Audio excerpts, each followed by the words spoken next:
இது ஒரு simple pendulum. இது வந்து அட்டாச் பண்ணியிருக்கு ஒரு ஸ்டாண்டோடன்னு அப்படி வச்சுப்போம். ஓகே, இது ஒரு சிம்பிள் பெண்டுலம்.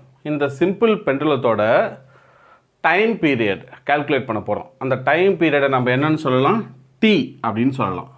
ஓகேவா? இந்த டி எதை டிபெண்ட் பண்ணியிருக்கோம் அப்படின்னு பார்த்தீங்கன்னா, இந்த சிம்பிள் பெண்டுலத்தோட லென்த்தை எல், இந்த எல்லை டிபெண்ட் பண்ணியிருக்கோம்.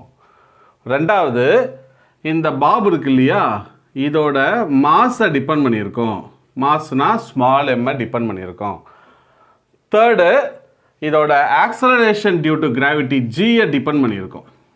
ஸோ என்ன மீனிங்கு, ஒரு சிம்பிள் பெண்டுலத்தோட டைம் பீரியடை நம்ம கால்குலேட் பண்ணால் அந்த டைம் பீரியடு இந்த 3 ஃபிசிக்கல் ஈக்குவேஷன் இருக்கு இல்லையா, ஒரு குவான்டிட்டி இருக்கு இல்லையா, இந்த குவான்டிட்டியை டிபெண்ட் பண்ணியிருக்கோம்.